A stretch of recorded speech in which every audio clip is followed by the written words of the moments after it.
with an Isery though. You feel me? Nah. Nah. They're gonna be checking. Nigga,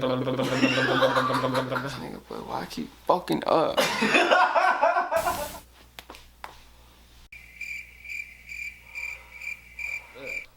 Fucking bitch.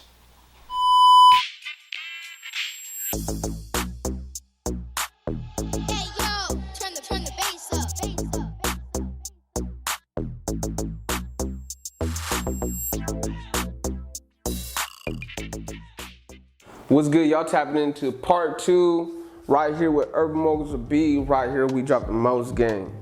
Look, man, before we start this interview part 2, I'm gonna need y'all to stop what y'all doing. Hit that subscribe button, that like button, that notification bell. You know what I'm saying? Anything helps the platform. You know what I'm saying? It's for you, not for me. Look, man, we right here with Stewy Films. We about to jump in part 2. Go ahead, let the people know a little bit about your profession, how you got into being behind the camera, behind the scenes, right?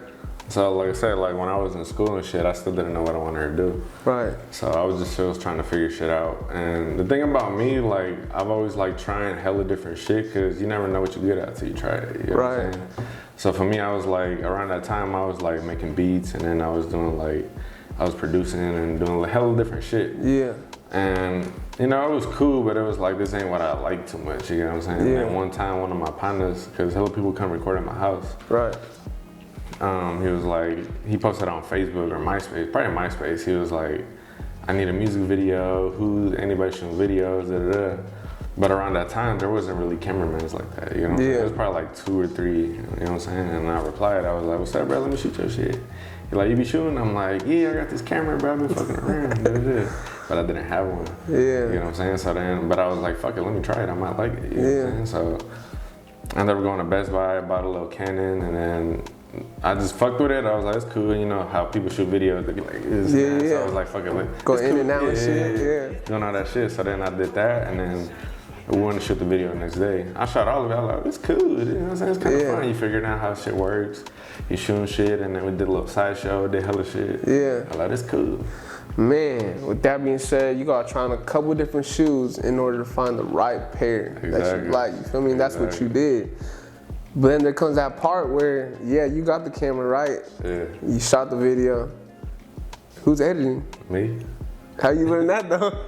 That's the hard part. That's the thing. Like I said, I didn't know what I was getting myself into. Right. But I had a laptop and shit from school, so I started trying to figure out what programs it did. And then I found Sony Vegas. That was like way before Final Cut and Premiere and shit. Right. And then I started fucking with that, and I didn't know what I was doing, bro. And there was no tutorials. Like I said, back in the days, nobody was doing this shit. You know what I'm saying? So I was just figuring shit out. I learned how to cut and just do little shit. So I didn't really do any effects or nothing. So you started just pressing buttons? Just pressing buttons and just playing with it. And just like I said, some shit is simple. It just, if you just put enough time into it, you kind of figure it out. Right. So I just started doing that, and then it came out cool. We put the video out and they loved it. But like I said, it was trash, but to them it was like this. When you look back at it, that's how you felt. Exactly. Yeah, so when did you start shooting videos? What year was that? My first video that came out was like 2012. So it's been 10 years. Damn. Yeah. 10 years exactly. Mm-hmm. How do you start moving up, right? You shot one video. How does that give you the drive to be like, this is what I kind of want to do and push forward with it? For me, it was just like I said, it was cool. I actually liked the experience. Because like I said, I was trying hella different shit. You know, from sports to music to like, even I was going to school to be an IT tech. Yeah.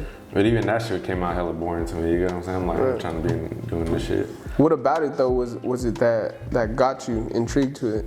Just like the experience of wanting to learn how it works. Because like I said, I bought the camera, I did like a little family video once, but I never really like took it as a profession. But to me, it's like I said, it's like, when you go to school, they could tell you, okay, this is how you do it, just read these books. And it's like, you know, most people, if they're not interested, they're not gonna put their effort. Yeah. When there's something that's in front of you, you don't know how it works. If you actually are interested, you're actually gonna wanna figure out how it works. Right. You get what I'm saying? So for me, I was like, I don't know how to use cameras too much, I don't know how to edit, but it's interesting. So I just kept trying to do it. So then I started just getting practice footage. And once they seen that come out, like, a few people started hitting me and I was like, oh shit. they're like, how much you charge? And I was like, $50. Yeah. You get what I'm saying? Because I was like, this hella time consuming, and $50 was kind of golden if you got no money. You get what I'm saying? Yeah. So a few people started hitting me, and then I did another one. And I started kind of getting the hang of it, and I was like, okay, this is kind of cool. So I did like 2 or 3 videos. Do you remember what was your outbreak and with what artist? So it came in super, super fast. Yeah. And the reason why is because, like I said, it was not that many directors in the Oakland or even the Bay like really doing it. You know what I'm saying? Like if you go back 10 years, like it's probably like Damon Jamal, a couple Hooker Boy, and like a couple people, but it's like those were working with like big artists. It wasn't messing around with the younger people. So I started like 2 or 3, and then I was fucking with Young Chop too. Like as far as just with the music shit. Like man, shout out Young Chop, that's my guy. Yeah, so either he reached out to me or I reached out to him, some shit like that, where he was like, I'm trying to do this, and then da-da-da. So he was like, all right, fuck it. And like I said, I was doing music at the time too, so it was like I already knew like a few people like doing music and shit, so that's how I was able to get clients and shit. So I ended up fucking with him started fucking with him, and then we went to it was called Blunt World or some shit. It's like a little music festival they used to do like out here in Livermore or some shit. Okay. And we went, and then that's when like Livewire was popping. Yeah, Livewire, My Figures and all that. All them. That's when it was popping. So we went to the show. I went to the show with Chop, and then I seen Lil Blood there with Jay Stalin. Blood. Yeah. So I was like, bruh. I told him like, bruh, should I go tell him? Like, bruh, go tell him. The worst thing you can say is no. I'm like, fuck it. I went straight to him like, hey, bruh, I start shooting videos. I'm trying to shoot your shit. Da-da-da. Oh yeah, it's good. Get my number. And I was like, oh shit, he gave me his number. Bro, I locked him in. He texted me later that night. He was like, trying to shoot tomorrow? I'm like, yeah. Yeah. I went to West Oakland the next day, and then he was there. He was like on time, like everything. He was like, yeah, let's shoot. I didn't charge him. I was like, I'll do it for free. He's like, yeah, it's good. And he liked it, and then he started fucking with me after that. Yeah. So you started fucking with Livewire more? Yeah. Right. Well, like I was fucking with Young Chop, and then I was fucking with Livewire around the same time. Like I said, Chop was hot at that time. Yeah. And then Livewire was hot around that time. So like I said, like that's what kind of helped me get an exposure. Yeah. And around that time, nobody really had a YouTube channel. Right. And Thizzler was kind of like barely starting, but nobody really knew what Thizzler. Not like now. Yeah. So I was like, let me just start a channel. Yeah. Luckily, everyone was cool dropping on my shit. Yeah. So that's how I started getting hella subscribers, and Lil Blood was probably like the 5th person on my channel. Damn. You get what I'm saying? Then I got introduced to Jay Stalin and Filthy right away, and then like I said, back when they was still rocking the plain tees and shit. Still. Back when everybody was still fucking with each other. Too, you know facts. Like Filthy called me like it was a Vegas number, and I was like, who the fuck is this? Kept ignoring it. Then all I it's probably, I don't know, answered. He was like, hey, it's Filthy. You know, I was like, oh shit. Oh, it's Filthy. Yeah, how'd you get my number? And then he was like, yeah, bro, I got a show. Come fuck with me. So I went fuck with him, and then like I said, from there it just started skyrocketing. Going up, You mentioned something about time, right? You pulled up to West Oakland. He was on time, right? And you dealing with different artists, right? What's it like when you got people who flake? And people who maybe don't follow through with the plans that you have planned with them after they reach out to you? I mean, people gonna play with your time a lot in life, you get what I'm saying? Like, there's gonna be people that are gonna take you serious, be about their business, or just play with your time, you get what I'm saying? Yeah. So like, when I first started, there's like a lot of people that didn't know me, but a lot of people were taking it serious because around that time everybody was hungry. Like there was a lot of attention in the base, so a lot of people were on time. But it's like I said, as far as like me, I wasn't as structured back in the days. I didn't have deposits. I would just pull up whenever they text me. So once I started getting the structure, as far as like, all right, I need a deposit. Yeah. I need a budget. I need this and that, and you start like making it known from the beginning, like, this is what are my requirements, this is what I do, It's like people are gonna, if you come professional, people are gonna take you serious. Facts. If I just be like, what's up, bro, I'm just pull up whenever, like people are just gonna be like, all right, he's just waiting whenever. Right. So I'll be like, look, bro, like this is my time limit, you're paying this much, this how many hours you get, you're getting this and that, So people are aware of shit. And I let people know too, I'll be like, if you go over your time limit, I'm charging you $100 an hour. I'm gonna charge you this. So it's like, people start realizing that shit. Yeah, how'd you learn that? You feel me? Cause that's like, for you to put your foot down like that and know your worth, that's a big like statement. You know what I'm saying? How you learn that? For me, it's just when people start playing with my time. Oh, Because okay. like, I'll book a shoot, and you know, when you ready to work, it's like if they cancel on you literally last minute, you start getting frustrated. Right. So hella people will be like, oh, I can't make it today, you can tomorrow. And I'm like, bro, I had shit to do, and I just canceled my plans. Yeah. So over time, I was just like, you know what, fuck it, we ain't doing this no more. I didn't care who it was, bro. I'd be like, I need a deposit. If you cat off on me, like, I'm gonna keep the deposit. Yeah. You get what I'm saying? So for me, it was just like, I'm not gonna let people play with my time. You Right, know what I'm saying? right. Like, if you wanna play with my time, I'll just cut you off. Yeah. What's your favorite type of video to shoot, scenery wise? It's not more about scenery wise, I would say it's more of a concept type of video. Like something that's not going to a liquor store or being with your partners on the block. More for me is like, has to have a certain type of vision. It could be in a garage if we set it up right. It could be fancy. It could be outside and we can make it look a certain kind of way, you get what I'm saying? So for me, it was just more of the type of video and the type of artist that I'm working with. You get what I'm saying? Because you could have a hard-ass song, but if you ain't open-minded, and if you ain't trying to step out the box, then it's gonna be a simple-ass hood video. Yeah. So for me, it's like, I personally don't like doing that shit. Yeah, I mean, there's a lot of videos nowadays that's what people do. They just like, hey, pull up, we doing a hood video, you feel me? Yeah. And those are the ones that's popping because a lot of that's the culture right now. Exactly. That's the thing that's honestly frustrating me, because I've been doing this for a long time and I see everyone's working backwards now. Right. Like back in the days, 10 years ago, a high production video would be 6 figures. Yeah. And you know what I'm saying? Like if you watch Hot Boys, if you watch Cash Money, you watch all this and that, like there were big production videos, you know what I'm saying? And now it's like everyone is going, it could be a hit song shot in the hood doing a point and shoot, you know what I'm saying? And it's like, now our people aren't caring as much about the video, how it looks, they just want to see something, they don't care what it is. Yeah. And a lot of hood dudes be like, I did this big ass production video, it didn't get as many views, and I did this hood ass video and they got hella fucking views. Yeah, because it matches what they're saying though at the same time, right? That, but it just kind of like I said, some people like being in that hood shit, and in a way, it kind of like that's what blow people up. Yeah. But it's all about elevation in a way, too. You get what I'm saying? Like, you ain't finna see Drake in the hood doing it. He ain't gonna work back. You get what I'm saying? But there was a point in my career, too, and I was like, I'm not finna do these hood videos no more. Right. I'm gonna just do these kind of videos. But nobody wanted to do that. They were like, nah, I'm trying to shoot this. So I was just kind of like, I guess it's the wave. Like, everyone just wanted some quick ass videos and just. But I'm like, this is the shit that blows people up. Yeah. So you kind of got to roll with it. In a way, you got to roll with it, but make it better. You know what I'm saying? Like, I could still do a hood video, but make it way cleaner than a basic ass. No, that's a fact. That's a fact, because your videos really do pop out. You know what I'm saying? With that being said, you know, what's it like when you got people like Ezell and Haiti Baby who were popping at once and they took a break and then they came back and now they're popping? Like, people, that's what people want to see. Those kind of people come back out, you feel me? What's that like, them reaching out for you to do a video for them? It's pretty dope. And to me, it's like I said, I've been doing this for a long time where it's more, I want to enjoy my shit. And it's like, sometimes I reach out to them. Yeah. Like, I've been doing this for, and I still reach out to artists if I think you're dope.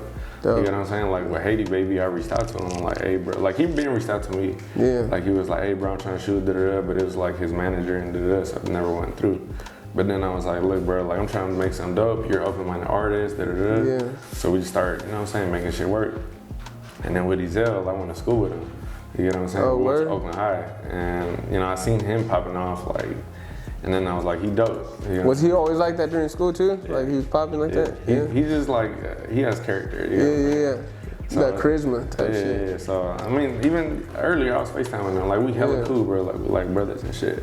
So it's like, I like seeing people succeed, you know what I'm saying? Yeah. So it's like, I don't mind sometimes reaching out to certain people and just be like, let's make something dope. You know Right. But, yeah.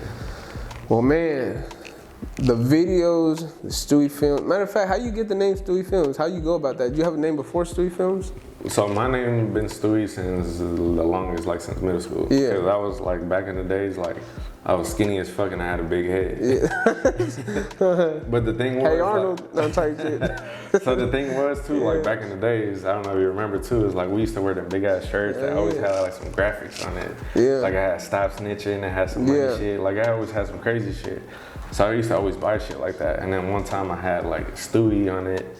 with some money on it. Right. And one of my partners in class was like, "You look like Stewie," and I was like, whatever, I guess. So he kept trying to roast me. He was like, Stewie. Yeah. So I was like, fucking, I'm gonna run with it, bro. Like, I ain't got no nickname, so I'm gonna run with it. So I started tagging it. Like in the deep, we used to tag a lot. Yeah. So I used to be like, I'm not finna put my government name on the fucking wall. Yeah. You know what I'm saying? So I started tagging Stewie, and I put Stewie Hunnit. So it just kind of stuck with me. Yeah. And then when I started doing videos, I didn't know what to call myself either. I put like Stewy Production, Stewy this, Stewy that. And then Chop was like, just say Stewy Films, more simple. Yeah. And I was just like, sounds cool. Started my channel, and I just kind of stuck with it and ran with it. That's right. Man, well, we got a little bit of time left. Film isn't the only thing you do. You got your own podcast called El Barrio. Yeah. You know what I'm saying? How you come about that? Just, like I said, I've been doing this for a long time, and I always like working. You know what I'm saying? Like, I've been doing videos for a long time, but you start getting to a point where you want to start trying new shit. You want to venture off. Exactly. But the thing about me is, like I said, I know where I come from, I know where my parents come from, and I know how hard it is to make it out the hood. You know what I'm saying? Right. So for me, it's like I always try to give back to people, either give game, services, whatever it is. I'll try to help you, you know what I'm saying? It could be you, it could be a cameraman, it could be an artist, it could be whoever, you know what I'm saying? If I could help, I would. Right. And so for me, it was like, all right, let me try something different. So when I first started shooting corrido videos, I started noticing a lot of them were young. Right. And when I started working with labels, I started noticing how bad they were fucking over the artists. You know what I'm saying? I'm like, and the artists were showing me their contract, and it's like they'll get 10% and the label will get 90%. Damn. Or the label will get 70 and they'll get there. It's like, bro, this is slaving, bro. Like, why would you do this? Like, you making millions of views on YouTube. You getting fucked in the ass? Like, that doesn't make sense. Pause. So I was like, look, bro, like, I started thinking of shit, like, let me think of something, And that's when I started, like, fucking with Mota and Eddie, like, we started, like, just clicking up on some, you know, some camera shit. And then I was like, okay, we Latinos, we got, you know, we fuck with each other tough. And I was like, let's start some shit. Like, let's start some shit. They're like, what you trying to do? And I'm like, let's try to do something like this, like, So we started getting names, started trying to and we just came up with a video.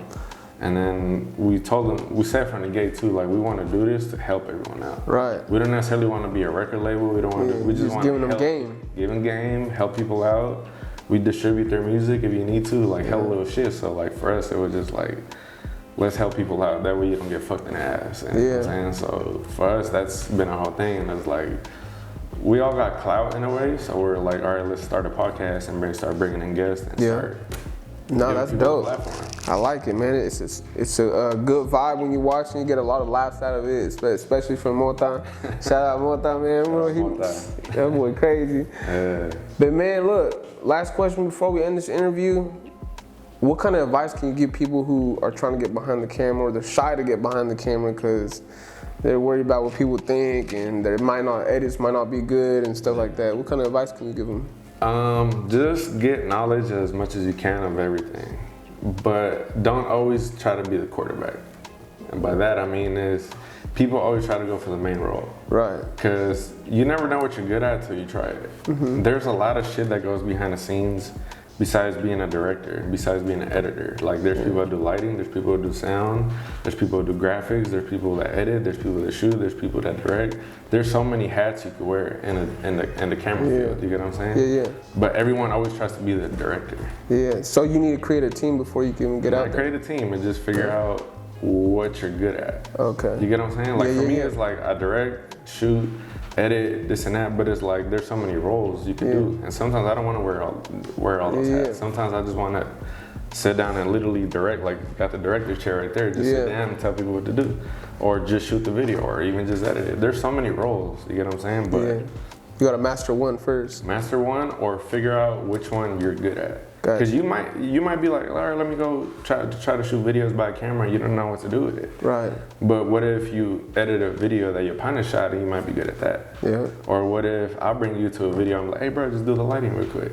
Oh shit, this kind of, I like this better than shooting videos. It's less stressful. You know what I'm saying? So you're gonna find something that you're good at. Because like I said, even with the music industry, like with the music shit, everyone wants to be a rapper. Right. There's not enough producers, there's not enough beat makers, there's not enough CEOs. So it's like, don't always go for the quarterback position. You get what I'm saying? Right. That makes sense. You get what I'm saying? So Makes sense now. I see what you're saying. You see what I'm saying? So it's like I said, it's like people start being behind the camera for the wrong reasons. Right. Damn, he makes good money. Let me try to do that. Don't do it for the money. Do it because you love the vision of being a content creator. You don't gotta shoot music videos. You can shoot commercials, weddings, But it's like you have to wanna do it for the right reason. Yeah, it's organic to you. Exactly. Yeah. Not just be like, all right, I'm broke right now. Let me get a camera so I can start shooting videos. Yeah. And start getting good money. So it's like that's when you don't elevate because you're just doing it for the money. You know what I'm saying? So you're never gonna take your time to give yourself passion. You gotta have passion for it. Exactly. All right, let me see how I can do it better. Let me see how I do this. You get what I'm saying? Yeah. So it's like I said, like try different shit. Yeah. See what you're good at, and then once you figure out what you wanna do, just watch videos, read up on it, practice, do this and that. You know what I'm saying? Well, man, Stewie, you dropping a lot of game right now. A lot of game. Hope y'all soak that up. But look, man, appreciate you having us, right? But before we end this, hit that subscribe button, that like button, that notification bell. Y'all tapping into Urban Moguls with B. Right here, we drop the most game. Let's go.